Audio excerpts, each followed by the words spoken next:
আসসালামু আলাইকুম ওয়া রাহমাতুল্লাহি ওয়া বারাকাতুহু। আলহামদুলিল্লাহি রাব্বিল আলামিন ওয়াসসালাতু ওয়াসসালামু আলা রাসূলিহিল কারীম ওয়া আলা আলিহি ওয়া সাহবিহি আজমাইন। আমরা দ্বিতীয় দিন 9-10-2025 প্রশ্নোত্তরের আসর শুরু করছি। প্রথম প্রশ্ন, এক ব্যক্তি বলছেন, আসসালামু আলাইকুম, মৃত ব্যক্তির উদ্দেশ্যে কি উমরা করা যায়, আর করা গেলে তার নিয়ম কি? মৃত ব্যক্তির নামে নফল উমরা করা যাবে, আর নিয়ম একই, খালি নিয়তটা করতে হবে আল্লাহুম্মা লাব্বাইক আন ফুলান বলে, আল্লাহুম্মা লাব্বাইক উমরাতান আন বের নামটা বলতে হবে। যদি বাবার তরফ থেকে হয় তাহলে আল্লাহুম্মা লাব্বাইকা উমরাতান আন ওয়ালিদি, মায়ের পক্ষ থেকে হয় তো বলতে হবে লাব্বাইকা উমরাতান আন উম্মি, এইভাবে, কিংবা নাম নিতে হবে যদি অন্য ব্যক্তির পক্ষ থেকে হয়। তারপরে তালবিয়া পড়তে পড়তে যে নিয়মে উমরা করতে হয় সেই নিয়মেই, খালি মনে থাকবে যে আমি কিন্তু অন্যের তরফ থেকে উমরা করছি। তো প্রথম শর্ত হলো যে আপনি নিজের উমরা করে থাকবেন আগে। যদি আপনি আগের সফরে কোনো দিন আপনি উমরা করেছেন তাহলে আপনি অন্য কারো নামে উমরা করতে পারবেন। আর আপনি যদি নিজে উমরা না করে থাকেন, সরাসরি প্রথমবারের উমরাটা কারো নামে করা যাবে না। আর এক সফরে একটাই উমরা, এক সফর যখন মক্কায় যাবেন তখন একটাই উমরা করা যাবে। সেখান থেকে মসজিদে আয়েশা থেকে বারে বারে আসা যাওয়া করে উমরা করা নিয়ম নয়। রাসূলুল্লাহ সাল্লাল্লাহু আলাইহি ওয়াসাল্লাম জীবনে 4টা উমরা করেছেন। যখন এসেছেন তখন কিন্তু সুযোগ নিয়ে একের বেশি উমরা করেননি। সেই হিসাবে এই কথাটা মনে রাখা দরকার। মক্কা থেকে মদিনা গেলেন, মদিনা থেকে ফেরার পথে একটা উমরা করতে পারেন। তায়েফ বেড়াতে গেলেন, তায়েফ থেকে ফেরার পথে আপনি মিকাত থেকে ইহরাম বেঁধে উমরা করতে পারেন, কিন্তু উমরা করার উদ্দেশ্যে যাওয়া যাবে না। আর তার মানে হিলা বাহানা করে একাধিক উমরা করবেন, সেটা কিন্তু শরীয়তের রীতি নয়। দ্বিতীয় প্রশ্ন হচ্ছে, আসসালামু আলাইকুম, আমি মিল্লাত বলছি বাংলাদেশ থেকে। আমার প্রশ্ন হলো, মানুষ ধারণা করে যে আমি আল্লাহওয়ালা, এজন্যে প্রকাশ্যে কোনো আমল ছেড়ে দেওয়া কি রিয়া? তাহলে রিয়ার আসল সংজ্ঞা কি? কিভাবে বুঝবো এটি রিয়া? যখন কোনো কাজ, কোনো ভালো কাজ আপনি মানুষকে দেখানোর জন্য, মানুষকে সন্তুষ্ট করার জন্য করবেন, আপনার মনে এই নিয়ত আছে যে আমি অমুককে দেখাচ্ছি, লোকে আমাকে ভালো বলবে, ইত্যাদি ইত্যাদি, তাহলে সেটা রিয়া। কিংবা কোনো খারাপ কাজ কিংবা ভালো কাজ আপনি ত্যাগ করবেন মানুষকে দেখানোর জন্য, মানুষের আদেশে। যেমন আপনি দাড়ি রেখেছিলেন, আপনার বিয়ে হলো, বউ বলল যে আপনার এই বয়সে দাড়ি ভালো লাগে না, বুড়ো হলে রাখবেন, যে আপনি আপনার বিবির আদেশ মতে বা বিবির চাওয়া মতে আপনি দাড়ি কেটে দিলেন, দাড়ি চেঁচে দিলেন, তাহলে বিবির জন্য আপনি আমল ছেড়ে দিলেন। তাহলে কোনো ভালো কাজ যদি অন্যের জন্য ছেড়ে দেওয়া হয় কিংবা খারাপ কাজ যদি অন্যের জন্য ছাড়া হয় তাহলে সেটাও রিয়া হবে, যখন আপনার নিয়তে রিয়া থাকবে। 3 নম্বর প্রশ্ন হচ্ছে, আব্দুর রহমান বলছেন রাজশাহী বাংলা থেকে, মসজিদ থেকে বের হলেই চোখের সামনে অনেকগুলো কবর দেখা যায়, কবরগুলো মসজিদের খুবই নিকটে, এমত অবস্থায় ওই মসজিদে সালাতের আদায়ের বিধান জানতে চাই। বিধান হলো যে মসজিদের এরিয়ার ভিতরে কবর থাকলে সেই মসজিদে সালাত হবে না, কিন্তু মসজিদের বাইরে যদি হয়, সীমানার বাইরে যেদিকেই হোক, সামনে পেছনে ডাইনে বামে যদি কবর থাকে, আপনি চোখে দেখলেও মসজিদের সাথে কোনো সম্পর্ক যখন নেই, তবে জানি না লোকেরা কেন ওই কবরস্থানের মাঝে মসজিদ করেছে। যদি সমস্যা না হয়, মসজিদের ভিতরে কবর না হয়, তাহলে আপনার নামাজ হয়ে যাবে ওই মসজিদে। 4 নম্বর প্রশ্ন হচ্ছে, আমার প্রশ্ন হলো, কিছু কিছু মুসল্লি ফজরে এবং মাগরিবে নামাজের পর 3 কুল বলে গায়ে হাত বোলায়, ফু মেরে, কতটা শরীয়ত অনুযায়ী, কতটা ঠিক একটু জানাবেন। 3 কুল পড়ার নিয়ম হচ্ছে 3 কুল প্রত্যেক ফরজ নামাজের পর একবার করে পড়তে হবে। আর পড়বেন শুধু হাত বোলানোর রীতি নেই, না মাগরিব পর না ফজরের পর, বরং শুধু পড়বেন, আর ফুঁক দেওয়াও নেই, হাত বোলানোও নেই। 3 কুল আপনি সকালবেলায় 3 বার আর সন্ধ্যার বেলায় 3 বার পড়বেন, 3 বার করে 3 কুল। এখানেও কিন্তু আপনার হাত বোলানো নেই গায়ে, আর হাত তুলে ফুঁক দেওয়াও নেই। আর 3 কুল পড়তে হয় শোবার সময়ে 3 বার করে হাত তুলে। এইভাবে আপনি 3 কুল পড়বেন, হাতে ফুঁক দেবেন, তারপরে আপনি আপনার সারা শরীরে বুলিয়ে নেবেন, 3 বার পড়বেন। এইভাবে পরে আপনি বিছানায় শুয়ে যাবেন। যথাসম্ভব আপনার সারা শরীরে হাত বুলিয়ে নেবেন, 3 কুল 3 বার করে পড়ে এইভাবে হাতে ফুঁক দিয়ে বললাম শুয়ে যাবেন।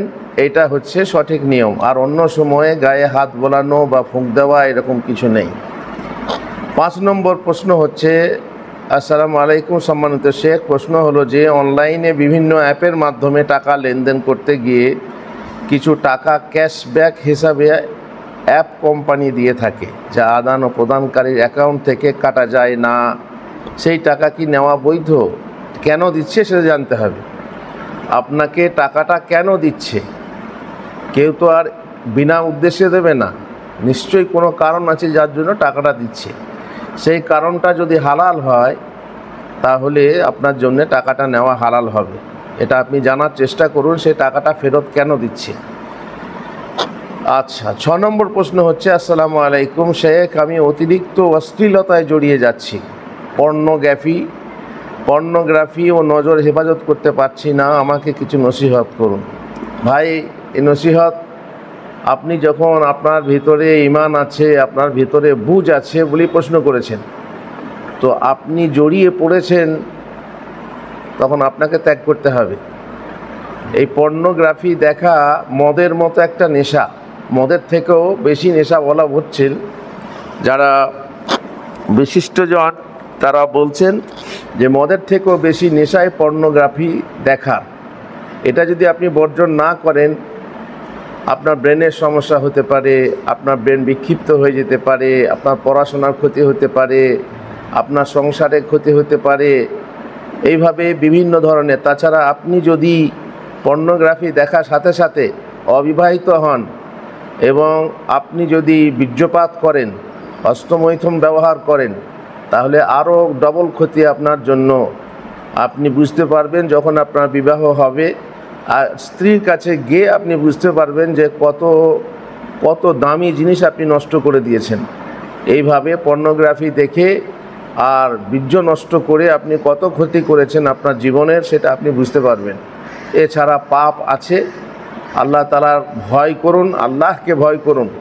যখন আল্লাহকে হাজির জানবেন, নাজির জানবেন, আল্লাহ তাআলার দৃষ্টি আপনার সাথে আছে, আল্লাহ তাআলা আপনাকে সবসময় দেখছেন, আর তার সামনে আপনি এই বেয়াদবি করছেন বা এই হারাম কাজ করছেন, আল্লাহকে নাজির জেনেও আপনি যখন দেখছেন এই কাজ, নোংরা কাজ করছেন, তখন নিশ্চয়ই আপনি খুব আল্লাহর সাথে একটা বেয়াদবি করছেন। প্রত্যেক পাপী যখন আল্লাহ দেখছেন জেনেও যখন এরকম করে, তখন নিশ্চয়ই বিশাল ব্যাপার। আর আল্লাহকে স্মরণ করুন, মরণকে স্মরণ করুন, হিসাবকে ভয় করুন। আর আপনার ফেরেশতা আছে আপনার সঙ্গে যে লিখছে, সেইগুলো আপনি যখন স্মরণ করবেন তখন নিশ্চয়ই আপনি বিরত হতে পারবেন। আল্লাহ আপনাকে তৌফিক দেন। 7 নম্বর প্রশ্ন হচ্ছে, ইশতিয়াক আহমদ মালদা থেকে, তিনি বলছেন জুমার দিন যে টাকাগুলো উঠে সে টাকা থেকে ইমাম সাহেবকে বেতন দেওয়া হচ্ছে, সে টাকা কি ইমাম সাহেবের নেওয়া বৈধ হবে? জুমার দিন মসজিদে যদি কোনো আয় ইনকাম না থাকে, তো সেই মসজিদে ইমাম রাখার জন্য চাঁদা করা হয়। চাঁদা বাড়ি বাড়ি তোলা হয়, বাড়ি বাড়ি চাল তোলা হয়, কিন্তু ইমামের বেতনে জাকাত দেওয়া যাবে না, ফিতরা দেওয়া যাবে না। নিজের পকেট থেকে যদি চাঁদা দিয়ে, সেটা জুমার দিনেই হোক বা কোনো লোক বাড়ি বাড়ি গিয়ে তুলে আনলেই হোক, সেটা নিজের পকেট থেকে হতে হবে, জাকাত ফেতরা হলে হবে না। ইমাম মসজিদে জাকাত ফেতরা দেওয়া যাবে না। আর আপনার ইমাম সাহেব আপনার মসজিদেরই একটা অঙ্গ, সেই ইমাম সাহেবকে জাকাত ফেতরা থেকে বেতন দিতে পারবেন না। আর যে টাকাটা তোলা হচ্ছে সেটা যদি নিজের পকেট থেকে হয় তাহলে কোনো সমস্যা নেই, ইমাম সাহেব নিতে পারবে, আপনারাও দিতে পারবেন। 8 নম্বর প্রশ্ন হচ্ছে, আসসালামু আলাইকুম, আমি আনিরুল ইসলাম, ইন্ডিয়া, মুর্শিদাবাদ থেকে। আমি আপনাকে আল্লাহর জন্য ভালোবাসি। ভাই, আপনাকেও আল্লাহ ভালোবাসুন। আহাব্বাকাল্লাজি আহবাবতানি ফিহ। আল্লাহ আপনাকে উত্তম প্রতিদান দেন, আল্লাহুম্মা আমিন। জিজ্ঞাসা হচ্ছে, একটা হাদিস আছে ইবনে ওমর হতে বর্ণিত, তিনি বলেছেন নবী সাল্লাল্লাহু আলাইহি সাল্লাম পশুকে পাল দেওয়া বাবদ বিনিময় নিতে নিষেধ করেছেন।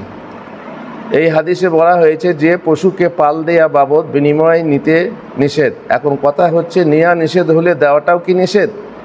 যদি দেওয়াটাও নিষেধ হয় তাহলে আরও প্রশ্ন থাকে যে যারা 2-4টা ছাগল গাভী পালন করে তাদের জন্য করণীয় কী? তাদের তো 2-4টা ছাগল গাভীর জন্য একটা আস্ত ষাঁড় বা পাঁঠা পালন করা খুবই কষ্টকর। দেখুন, পাল দেওয়া যাকে বলে তার মানে কারো পশু, কারো কি বলে বলদ অথবা কারো এই পাঁঠা নিয়ে বা ষাঁড় নিয়ে যে মিলন ঘটানো হয় যাতে গাই গর্ভবতী হয় বা ছাগি গর্ভবতী হয় এবং তার বিনিময়ে যে পয়সা নেয়, এই পয়সা নেওয়া জায়েজ নয়। এই পয়সা নেওয়া জায়েজ নয়। এবারে আপনি কি করবেন? যেটা নেওয়া হারাম সেটা দেওয়া হারাম। সুদ নেওয়া হারাম, সুদ দেওয়া হারাম। ঘুষ নেওয়া হারাম, ঘুষ দেওয়া হারাম। পণ বা যৌতুক নেওয়া হারাম, যৌতুক দেওয়া হারাম। তাহলে আপনি কি করবেন? যারা নিরুপায় হয়ে সুদ দিচ্ছে তাদের গুনাহ হবে না। যারা নিরুপায় হয়ে যৌতুক দিচ্ছে মেয়ের বিয়েতে তাদের গুনাহ হবে না, যে নিচ্ছে তার গুনাহ হবে। এখন আপনি যদি নিরুপায় হন, আপনি পাঁঠা পালতে পারবেন না, ষাঁড় পালতে পারবেন না, আপনি ভাড়া নিয়ে করতে বাধ্য। তাছাড়া আপনার পশুর গৃহপালিত পশুর বংশবৃদ্ধি হবে না। তাহলে সেই ক্ষেত্রে আপনি যদি দিতে বাধ্য হন তাহলে আপনি এটাকে ভাড়া হিসাবে দেবেন না, এটা আপনি গিফট হিসাবে দেবেন, উপহার হিসাবে তাকে বলবেন এটা আপনাকে উপহার দিচ্ছি, তাহলে হবে ইনশাআল্লাহ, কোনো সমস্যা নেই। 9 নম্বর প্রশ্ন হচ্ছে, আমি আনিকুল ইসলাম, হরিশ্চন্দ্রপুর, মালদা থেকে বলছি।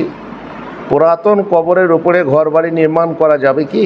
পুরাতন কবরের ওপরে ঘরবাড়ি, মসজিদ ইত্যাদি নির্মাণ করাতে সমস্যা নেই, তবে কবরের নিচে লাশের কোনো চিহ্ন পাওয়া গেলে করা যাবে না।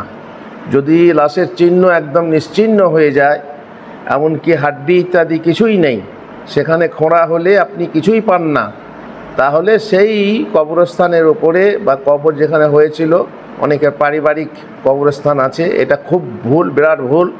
ঘরের সামনে, ঘরের নিজের জায়গাতে কবর দেওয়া এবং জায়গাকে ব্লক করা এবং দরকার হলে সেটাকে ব্যবহার করা, এবং খুবই ভয়ানক জিনিস, এটা করা উচিত নয়। কবরস্থানে লাশ দাফন করা এটা করতে হয়। তো যদি আপনার এরকম হয়ে থাকে, সেই জায়গাটাকে ব্যবহার করা জরুরি হয়ে থাকে, তাহলে তখন জায়েজ। পুরনো কবরস্থান বলছেন, যখন দেখবেন যে লাশের কোনো অংশ নেই, আর যদি লাশের অংশ পান, কোনো হাড্ডি ইত্যাদি বেরিয়ে যায়, আর আপনার সেই জায়গা এমনি জায়েজ না, কোনো কবরকে সরানো জায়েজ না।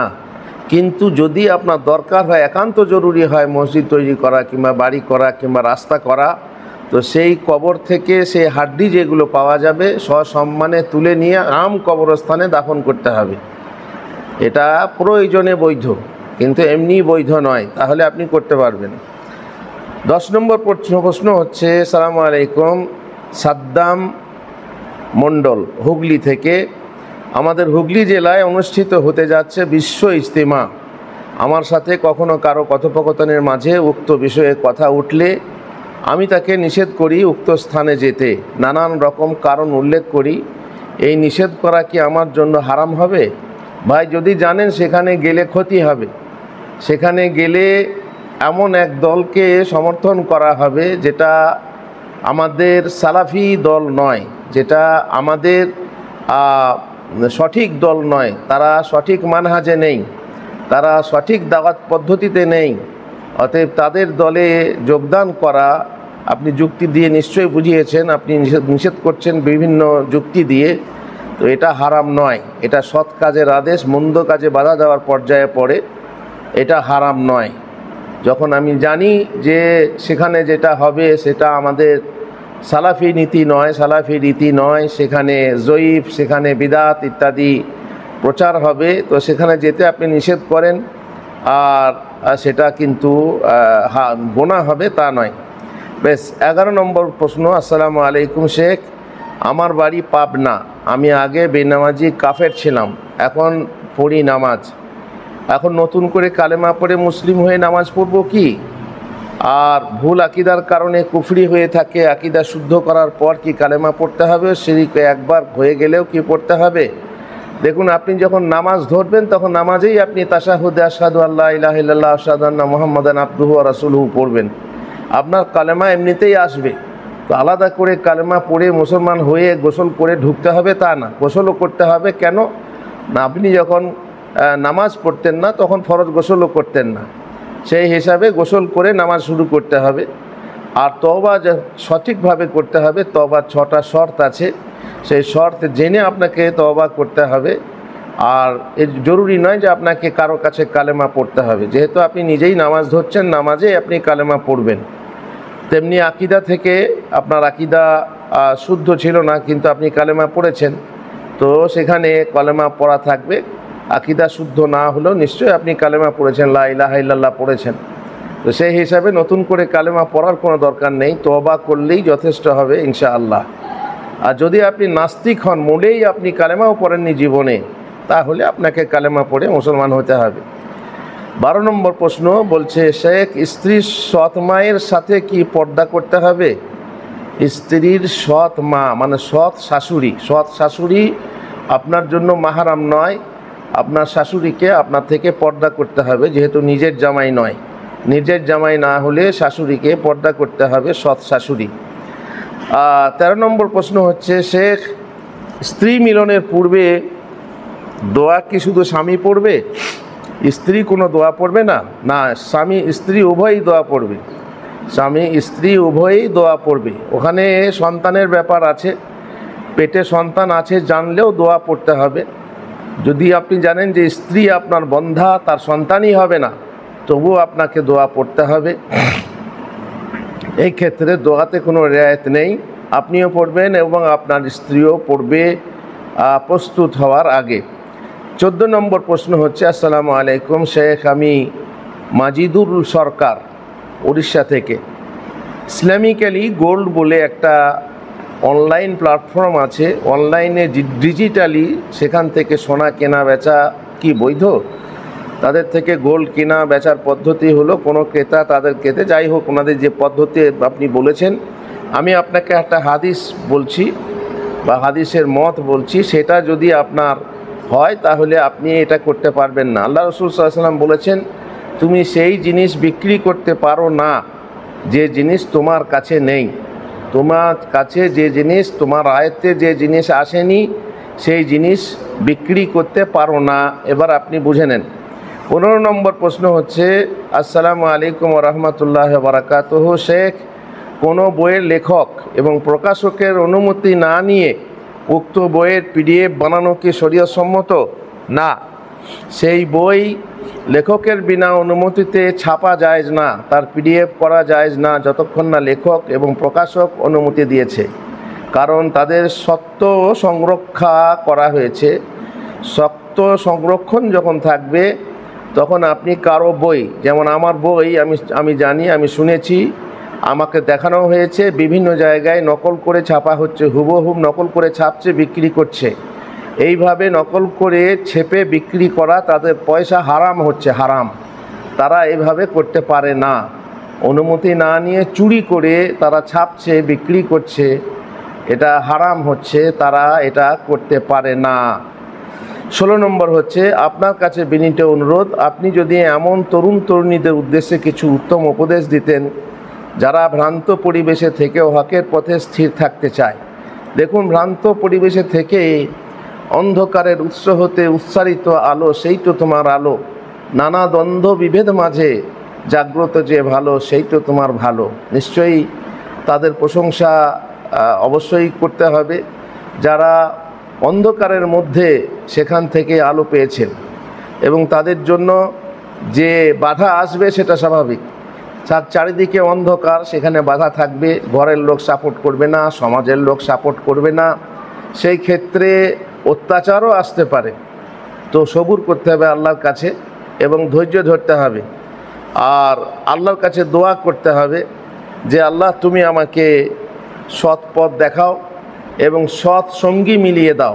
বিশেষ করে মহিলা হলে বেশি মুশকিল, তার বাড়ির লোক সাপোর্ট করবে না, বাড়ির লোক সহি আকীদার কোনো লোকের সাথে বিবাহ দেবে না, তারা যেমন বিদাতি সেরকম বিদাতি ঘরে বিয়ে দিতে চাইবে। সেই ক্ষেত্রে মহিলার করণীয় কি? মহিলার করে একমাত্র আল্লাহ ছাড়া কেউ নেই। সে তার পরিচিত বান্ধবীদের মাঝে ভালো সহি আকীদার বর খুঁজে যদি বিবাহ করতে পারে, কোনো সালাফি আকীদার যদি আত্মীয় থাকে, তাহলে তাদের সঙ্গে যোগাযোগ করে যদি বিয়ে করতে পারে তাহলে সে বাঁচবে। আর নচেত বিদাতি ঘরে পড়লে, বিদাতি ঘরে পড়ার পরে স্বামীকে যদি বুঝিয়ে তাকেও যদি হেদায়েত করতে পারে তো তাহলেও সে বাঁচতে পারবে। আল্লাহর কাছে দোয়া করতে হবে। আর আমি তাদেরকে কি নসিহত করব যারা বিদাতি এবং যারা হেদায়েত হতে দেয় না, হেদায়েত হলেও তাকে সাপোর্ট করে না, তারা তো আমার নসিহত শুনবে না। তারা যেহেতু আমাদের বিপরীত ধর্মে আছে, বিপরীত মযহাবে আছে, তখন নিশ্চয়ই আমার এই নসিহত তাদের কানে যাবে না। আমি নসিহত করতে পারবো তাদেরকে যারা আমাদের মতাদর্শে এসেছে, আমাদের আকীদাতে, আমাদের মানহাজে এসেছে। তাদেরকে বলবো যে আপনি সবুর করুন, ধৈর্য ধরুন এবং আল্লাহর কাছে পথ খুঁজুন। আর মহিলা হলে বিবাহ হওয়ার পরে যদি আপনি বিদাতি ঘরে পড়েন, স্বামীকে বোঝাবার চেষ্টা করবেন, আর যদি না হয় তাহলেই মুশকিল। সেই ক্ষেত্রে হাসবুনাল্লাহু ওয়া নি'মাল ওয়াকিল ছাড়া, হাসবুনাল্লাহু ওয়া নি'মাল ওয়াকিল ছাড়া কিছুই করার নেই। আল্লাহর কাছে দোয়া করুন এবং সবুর করুন, আল্লাহ আপনাকে নিয়ত অনুসারে ইনশাআল্লাহ পরিত্রাণ দেবেন। 17 নম্বর প্রশ্ন হচ্ছে, আসসালামু আলাইকুম ওয়া রাহমাতুল্লাহি ওয়া বারাকাতুহু। আমি পর্দা করি, মহিলার প্রশ্ন। আমি পর্দা করি কিন্তু আমার ফ্যামিলি কেউ খাস পর্দা করে না। শ্বশুর বাড়ি হোক বা মায়ের বাড়ি হোক, সব খোলা হাসপাতাল, যে আসছে সে আসছে, যে ঢুকছে সে ঢুকছে।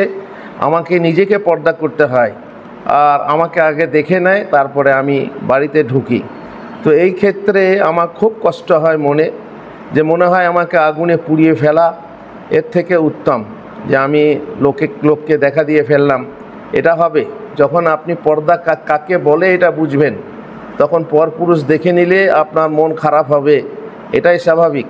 কিন্তু স্বামীও সাপোর্ট করে না। দুঃখের বিষয় হলো যে স্বামীও সাপোর্ট করে না। সেই পরিবেশে বিয়ে যখন হয়নি, পর্দার পরিবেশ দেখে আপনার মা বাবা বিয়ে দেয়নি, আর স্বামীও সাপোর্ট করে না, সেখানে আর দুঃখ রাখার জায়গা কোথায়? দুঃখের কথা বলার আর কে আছে?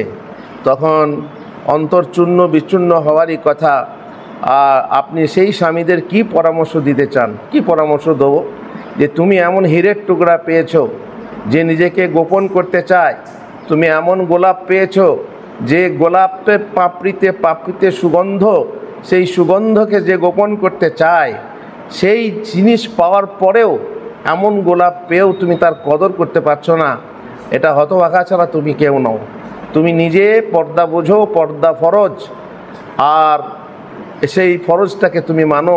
যেমন অন্য ফরজ নামাজ রোজা নিশ্চয়ই করো, অতএব পর্দা ফরজ এটা মানো এবং তোমার স্ত্রীকে পর্দা করো। আর পর্দার গুরুত্ব বুঝতে আমার একটা বই আছে, পর্দার বিধান। এই বইটা পড়লে আশা করি বুঝতে পারবে, আর যদি জ্ঞানী হয়, উদার হয়, তাহলে ইনশাআল্লাহ মেনে নেবে। আমি বোনটাকে বলবো যে তুমি উদ্ধার করে এই বইটা কোনো রকম তাকে পড়তে দাও, যদি পড়তে চায়। আর না পড়তে চাইলে তো বলার কিছু নেই, হাসবুনাল্লাহু ওয়া নি'মাল ওয়াকিল। 18 নম্বর প্রশ্ন, হাদিস দ্বারা উটের পেশাব পানের কথা বললে তো আছে, তাহলে ধরা যায় উটের পেশাব পাক। আমার প্রশ্ন হলো, যেসব প্রাণীর খাওয়া যায় তার গোবর ও পোশাক অনেকে ওলামা পাক বলে থাকেন, তার এর প্রমাণ কি? একটা প্রমাণিত যথেষ্ট। যখন একটা যে পশুর গোশত খাওয়া হয় সেই পশুর পেশাবকে দুধের সাথে পেশাবও খেতে বলা হয়েছিল বিশেষ কারণে। এটা খেতে হবে তা নয়, এখনও খেতে হবে, আমরা তো মুসলমানদের কেউ খায় না, সে তখনই খেয়েছে কেউ, তারপরে আর কেউ খেয়েছে বলে প্রমাণিত নয়, তাও সে বিশেষ রোগের কারণে সেই যুগে ছিল। তো এখন যে আমরা পেশাব খাবো, যে গরুর গোশত হালাল তার পেশাব খাবো তা নয়। তো তার একটা প্রমাণই যথেষ্ট যে উটের পেশাব খেতে বলা হয়েছিল, তাহলে যে পশুর গোশত হালাল সেই পশুর গোশতের পেশাব নাপাক নয়, গোবর নাপাক নয়। সেখানে এই কথা নয় যে খেতেই হবে বা খেতে হবে, নাপাক না হলেই খেতে হবে। এইরকম যদি বলো, যেমন এক ভিডিওতে বা এক ক্যাসেটে শুনেছিলাম, এক মৌলবি ওয়াজ করছে যে कमीने कहते हैं कि मनी पाक है। अरे इन कमीनों को मनी जो है रोटी में लगा के जूता मार मार के खिलाओ। এই যে এমনভাবে ওয়াজ করছে এই উর্দু মৌলবি। তো উর্দু মৌলবিকে বলতে চাই, বা আমরা জানি এই কথা, আপনার নাকের পোঁটায়, যে আমার নাক ঝরছে আজকে, এই নাকের পোঁটাটা এটা পাক না না পাক? আমি যদি কাশির পর যে সেটা থুক করে ফেলি, সেটা পাক না না পাক? যদি তুমি না পাক বলো তাহলে নিশ্চয়ই তুমি বলতে পারবে না, কারণ কোনো দলিল নেই না পাক। পাক বলি তুমি এটাকে গিলতে পারো, তুমি নাকে সব সময় এটা ফেলতে পারো না, কখনো কখনো গিলে দাও। না পাক হলে সেটাকে ফেলা জরুরি হতো, রোজা অবস্থাতেও গেলা যেত না। তো যখন এটা পাক, আমার থুতু পাক, আমার এই যে পোঁটা পাক, এই পাক যদি তুমি বলো তাহলে তোমাকেও জুতো মেরে মেরে রুটিতে লাগিয়ে খাওয়ানো উচিত।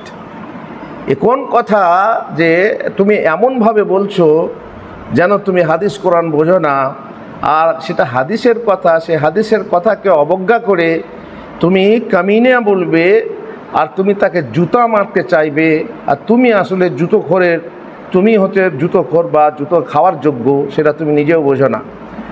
বেশ, 19 নম্বর প্রশ্ন হচ্ছে, আয়েশা রাদিয়াল্লাহু তাআলা আনহা বলেন রাসূলুল্লাহ সাল্লাল্লাহু আলাইহি ওয়াসাল্লাম রমজান ও রমজানের বাইরে 11 রাকাতের বেশি কিয়ামুল লাইল করতেন না। তিনি 8 রাকাত নফল, 3 রাকাত বিতর পড়তেন, মোট 11 রাকাত। এখানে আমার প্রশ্ন যে অন্যান্য হাদিস থেকে 9 রাকাত পর্যন্ত বিতরের বর্ণনা পাওয়া যায়, তাহলে রাসূলুল্লাহ সাল্লাল্লাহু আলাইহি ওয়াসাল্লাম 7 রাকাত বা 9 রাকাত এই ধরনের বিভিন্ন পড়তেন, তাহলে 11 রাকাতের বেশি হয়ে যেত। 11 রাকাতের বেশি হয়ে যেত আপনি কি করে জানলেন? আপনি তো আন্দাজে বলছেন যে 9 রাকাত যদি বিতর পড়তেন আর 8 রাকাত তারাবি হলে কত হয়, কিন্তু সেরকম তো নয়। 9 রাকাত বিতর পড়তেন আর 2 রাকাত আগে পড়তেন, হয়তোবা 2 রাকাত আগে পড়তেন, আর হাদিসে এসেছে 2 রাকাত নফল বসে পড়তেন। 9 রাকাত বিতর পড়ে 2 রাকাত নফল বসে পড়তেন। তো সেই ক্ষেত্রে 9 আর 2 11 হয়ে যায়। সহজ করে যদি বুঝতে চান তাহলে বোঝা যায়, কিন্তু আপনি যদি বলেন যে আমি কঠিন করে বুঝবো, 8 রাকাত আর 9 রাকাত যোগ করব নিয়ে 17 রাকাত হবে, এরকমটা নয় যেমন আপনি বুঝছেন। শেষ প্রশ্ন আজকের 20 নম্বর প্রশ্ন। আসসালামু আলাইকুম ওয়া রাহমাতুল্লাহ। আমি মসজিদে প্রবেশ করে ইমাম সাহেবকে রুকু বা সাজদা অবস্থায় পেলাম, এখন আমার করণীয় কি? শুধু আল্লাহু আকবার তাকবীর বলে সরাসরি রুকু বা সাজদায় যাব, নাকি প্রথমে তাকবীরে তাহরিমার তাকবীর পারে রুকু বা সাজদার তাকবীর দিয়ে রুকু বা সাজদা করব? এছাড়া আর কিছু না। আপনি যখন রুকু অবস্থায় বা সাজদা অবস্থায় পেলেন তখন আপনি তাকবীরে তাহরিমা দেবেন, তাকবীরে তাহরিমা দিয়ে আল্লাহু আকবার বলে আর একবার তাকবীর দিয়ে আপনি রুকুতে চলে যাবেন। বুকে হাত বাঁধার দরকার নেই, বুকে হাত বাঁধার দরকার নেই। আপনি তাকবীর দিবেন আল্লাহু আকবার বলে রুকুতে চলে যাবেন, কিংবা সিজদায় আল্লাহু আকবার বলে 2 বার আল্লাহু আকবার। প্রথমটা তাকবীরে তাহরিমা না দিলে আপনার নামাজের বন্ধনই হবে না, নামাজই হবে না। দ্বিতীয় তাকবীরটা না দিলেও আপনার চলবে, কিন্তু ভুল হবে, তার জায়গায় সহু সিজদা দিলেও হবে, কিন্তু প্রথম তাকবীরটা আপনাকে দিতে হবে, তাকবীরে তাহরিমা দিয়ে আর একটা তাকবীর দিয়ে আপনি সিজদায় যাবেন বা তাশাহুদে যাবেন। আর যখন প্রথম রাকাতে আপনি উঠবেন, যখন প্রথম রাকাত হবে আপনার, তখন কিন্তু আপনাকে বাইনি পড়তে হবে না, সানা পড়তে হবে না। ডাইরেক্ট আউযুবিল্লাহ বিসমিল্লাহ বলে সূরা ফাতিহা পড়বেন। আল্লাহ তাআলা আমাদেরকে তৌফিক দেন। যে ভাইরা প্রশ্ন পাঠিয়েছেন তাদের জন্য বহুত বহুত, যে বোনেরা প্রশ্ন পাঠিয়েছেন বহুত বহুত শুকরিয়া। আল্লাহ তাআলা আমাদেরকে সঠিক আমল, সঠিক আকীদা গ্রহণের তৌফিক দান করুন। আল্লাহুম্মা আমিন ওয়া সাল্লাল্লাহু আলা নবিয়িনা মুহাম্মদ।